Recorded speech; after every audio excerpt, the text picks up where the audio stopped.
नमस्कार दोस्तों, आज फिर आप लोगों के बीच मैं रंजन तिवारी एक नए नोटिफिकेशन के साथ आया हूँ। इस नोटिफिकेशन में राजस्व भूमि सुधार विभाग क्या कहा है और इससे नवनियोजित होने वाले जो अमीन है, कानूनगो है, एएसओ हैं, उनको क्या फ़ायदा होगा। इन्हीं सब बातों की चर्चा करने के लिए हम यहाँ अवेलेबल हैं। आज जो नया नोटिफिकेशन जारी किया गया है, जो बिहार सरकार भूमि अभिलेख एवं परिमाप निदेशालय बिहार पटना के पत्रांक 2149 और दिनांक 14/5/2024 को ये जारी हुआ था, और एक और पत्रांक 2160 जो 15 मई 2024 को जारी किया गया था। इसमें कहा गया था कि मास्टर प्रशिक्षकों की ट्रेनिंग दी जाएगी। मास्टर प्रशिक्षकों की ट्रेनिंग दी जाएगी, यानी प्रशिक्षण के संबंध में नोटिफिकेशन जारी किया गया था और बताया गया था कि ये जो ट्रेनिंग होगा वो होगा कहाँ पे, तो राजस्व यानी सर्वे परीक्षण संस्थान शास्त्री नगर पटना में होगा। और इसका जो आयोजन है वो 20 मई से 11 जून तक हो रहा है, 11 जून तक। तो अब स्पष्ट क्लियर हो गया कि जब तक मास्टर ट्रेनर नहीं आएगा तब तक जो है नवनियोजित जो अमीन है, एएसओ है, कानूनगो है, इनकी नियुक्ति नहीं होने वाली है। क्योंकि इनको जब तक ट्रेनिंग नहीं मिलेगा जब तक ट्रेनिंग नहीं मिलता है तो ट्रेनिंग देने वाला कहाँ से आएगा। तो ट्रेनर की जो आवश्यकता है उसे पूरा करने की प्रक्रिया अब अंतिम चरण में है। कुल मिलाकर आप यहाँ देखेंगे जो ट्रेनिंग का शेड्यूल जारी किया गया, वो शेड्यूल जारी किया गया है यहाँ पर, और ये है 20 मई से पहला स्लॉट जो है 20 मई से 23 मई तक, जिसमें 75 लोग भाग लेंगे। द्वितीय स्लॉट बनता है 27 मई से 30 मई तक, जिसमें भी 75 लोग आपका जो है ट्रेनिंग में योगदान देंगे, ट्रेनिंग लेंगे। फिर तीसरा बैच स्टार्ट होता है 3 जून से लेकर 6 जून तक। चौथा बैच स्टार्ट होता है 7 जून से 11 जून तक, इसमें भी 75 लोग भाग लेंगे। कुल मिला के आप लोग यहाँ देख रहे हैं कि 300 लोग, यानी कि 75 चौके जानते ही हैं, 300 मास्टर प्रशिक्षक के रूप में प्रशिक्षण लेंगे। ये जो व्यक्ति हैं जो मास्टर प्रशिक्षक के रूप में प्रशिक्षण ले रहे हैं, यही वो लोग हैं जो नवनियोजित अमीन, एएसओ या कानूनगो को ट्रेनिंग देंगे, प्रशिक्षण देंगे। तो स्पष्ट है कि जब तक इन लोगों की ट्रेनिंग कंप्लीट नहीं हो जाती है तब तक नवनियोजित जो अमीन है, कानूनगो है, एएसओ है, उनका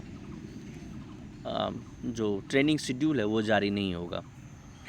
तो अब इस हिसाब से हम कह सकते हैं कि लगभग अब हर इंसान को जो भी इनसे जुड़ा हुआ है, 10,101 जो पोस्ट के लिए वैकेंसी आई हुई है, लगभग सब लोगों को अब थोड़ा और धैर्य रखना पड़ेगा। यानी 11 जून तक तो मस्टली आपको वेट करना ही पड़ेगा। 11 जून तक वेट करने का मतलब हो गया कि अब ऐसा नहीं है कि हर आदमी को अब वेट करना है, क्योंकि सरकार भी एक्टिव है, सरकार को एक्टिव रखना भी पड़ता है। तो हमारे कुछ संयोजक हैं जो बार बार जो है सरकार से बात करते हैं, भूमि सुधार विभाग में जाकर उनसे बात करने की कोशिश करते हैं कि कब ये प्रक्रियाएं समाप्त होगी, कब हम लोगों को जो है ज्वाइनिंग लेटर मिलेगा। तो चलिए, ये सब तो ज्वाइनिंग लेटर होती रहेगी। हम जानेंगे आज प्रशिक्षण के संबंध में, मास्टर प्रशिक्षक के बारे में, कि आखिर इन लोगों का शेड्यूल क्या रहेगा। तो जैसा कि आप लोगों को पता है, इसका शेड्यूल भी बड़ा खास है और बड़ा 4 दिन का शेड्यूल है, और 4 दिन में और बहुत ही कहता है अनुशासन ही परम धर्म होता है। तो अनुशासन देखिए यहाँ कितना अच्छे रूप से निर्वाह किया गया है। सुबह के 10 बजे से स्टार्ट होती है ट्रेनिंग और शाम के 5 बजे तक चलेगा। इस बीच में 2 से 3 बजे तक लंच का भी समय दिया गया है, लेकिन 2 से 3 के बीच में एक जो है मेंशन भी किया हुआ है। जैसा कि अभी आप देख रहे हैं कि 10 बजे से लेकर 11 बजे तक पहला स्लॉट चलेगा, फिर 11 से 12 तक, फिर 12 से 1 बजे तक, फिर 2 से 3 बजे तक 1 से 2 यहाँ पे बीच में गैप है, आप यहाँ देख रहे हैं 1 से 2 आपका बीच में गैप है, नाश्ता पानी खाना पीने के लिए व्यवस्था किया गया। फिर 3 से 4 बजे तक है, 4 से 5 बजे तक, यानी कि पहला 3 घंटा आप जो है 10 बजे आएंगे, 1 बजे तक ट्रेनिंग लेंगे, फिर 1 से 2 आपका लंच रहेगा, फिर आप 2 बजे से लेकर 5 बजे तक आपका ट्रेनिंग चलेगा। इस बीच में आपको हम बता देना चाहेंगे, जो चीज़ यहाँ पढ़ाया जाएगा वही चीज़ बाद में जो भी नवनियोजित होंगे, अमीन होंगे, एएसओ होंगे या कानूनगो होंगे, उन सभी को ट्रेनिंग दी जाएगी। तो सबसे पहला बात जानना चाहेंगे, हम लोग कुछ दिन पहले ये जानने की कोशिश कर रहे हैं कि हम लोगों को भी क्या चीज़ आगे सीखने के लिए मिलेगा। तो सबसे पहला आपको बताते हैं, पहला दिन जो रहेगी उस दिन विशेष सर्वेक्षण बंदोबस्त अधिनियम 2011 और संशोधित 2017, यानी जो नया नियमावली बना है, जो आपका विशेष सर्वेक्षण बंदोबस्त अधिनियम है जो 2011 और उसके बाद संशोधित हुआ था 2017 में, उसके बारे में जानकारी दी जाएगी पहला 1 घंटा में। फिर दूसरा 1 घंटा में आपको बताया जाएगा 11 से 12 के बीच में कि भूमि यानी विशेष सर्वेक्षण बंदोबस्त नियमावली एवं सर्वेक्षण पूर्व किए जाने वाले कार्य स्टार्ट करने से पहले आपको जो है क्या क्या काम करना चाहिए, इसके बारे में जानकारी मिलेगा। फिर आप देखेंगे 12 बजे से 1 बजे तक ग्राम अभिलेख का संधारण, किस्तवार की प्रक्रिया एवं मैजिक के आलोक में किए जाने वाले कार्य, इसके बारे में जानकारी मिलेगा। फिर 1 से 2 आप जो है आपका लंच रहेगा। फिर 2 से 3 में आप जानेंगे याददाश्त पंजी का लेखन एवं पूर्व से संधारित ऑनलाइन याददाश्त पंजी का अवलोकन किया जाएगा। कैसे आप अवलोकन करेंगे, उसमें विशेष रूप से जानकारी दी जाएगी। हम लोग मोटा मोटी अभी देख रहे हैं कि क्या जो है सिलेबस रहेगा, क्या वहाँ पे सब्जेक्ट रहेगा। फिर 3 बजे से लेकर 4 बजे तक आप देख रहे हैं 3 से 4 के बीच में याददाश्त पंजी का लेखन एवं पूर्व से संधारित ऑनलाइन याददाश्त पंजी का अवलोकन, सेम टू सेम है 2 से 3, 3 से 4 में। और उसके बाद जो है 4 से 5 के बीच में आप 6 प्रपत्र का संधारण करेंगे और ऑनलाइन प्रविष्टि कैसे करेंगे, इसके बारे में आपको जानकारी दी जाएगी। तो ये एक बड़ा दिलचस्प रहेगा पहला दिन। उसके बाद आप जानते हैं कि दूसरा दिन भी होगा कुछ, हाँ दूसरा दिन भी होगा।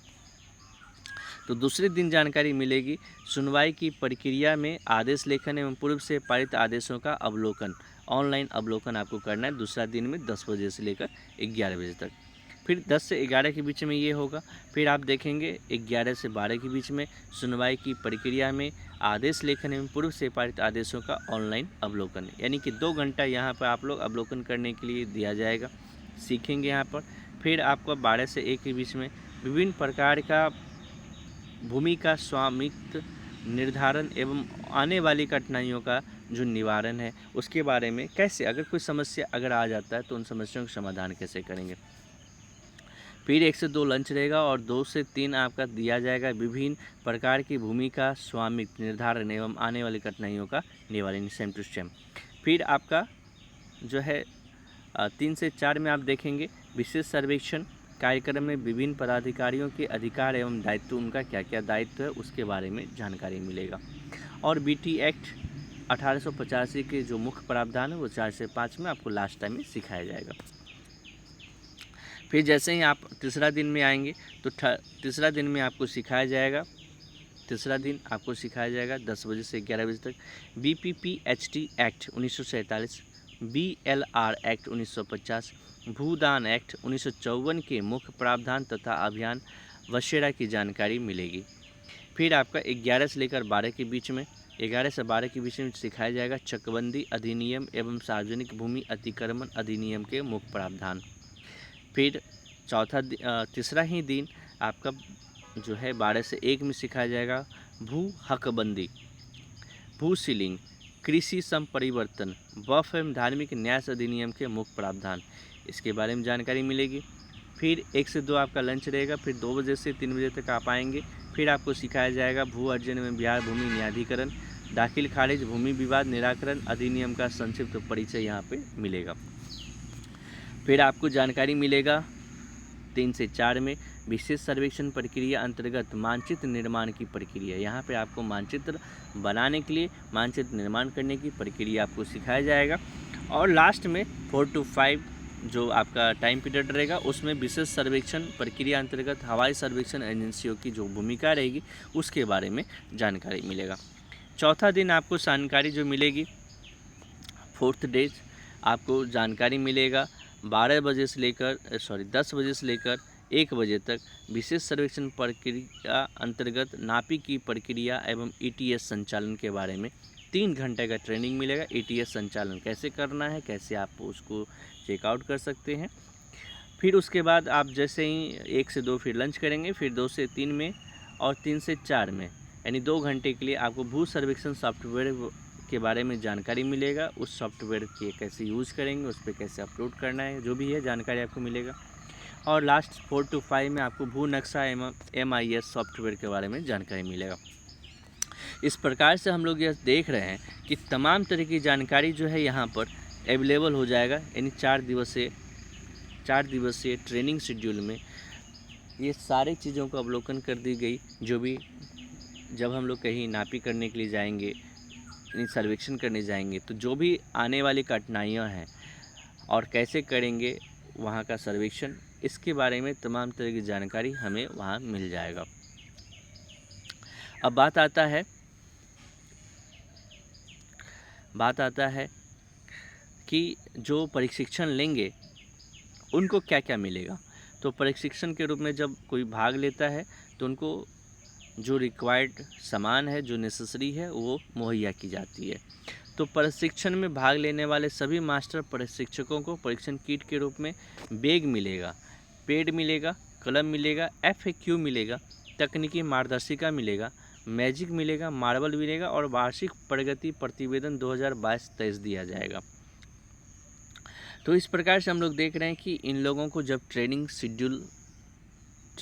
दे दिया जाएगा, मास्टर ट्रेनर बन के तैयार हो जाएंगे। ये ट्रेनिंग देने के लिए जब ये तैयार हो जाएंगे तो सरकार की तरफ से इस बीच में ही 11 जून से पहले ही उम्मीद है कि एक नया नोटिफिकेशन जारी होगा, जिसमें जितने भी लोग 10,101 लोगों की नियुक्ति सिलेक्शन हुआ है, उन सभी का उम्मीद करते हैं डिस्ट्रिक्ट अलॉटमेंट हो जाएगा। साथ ही साथ उन लोगों को ट्रेनिंग के लिए भेजने के लिए जो भी कदम उठाया जाना है उसको उठाया जाएगा।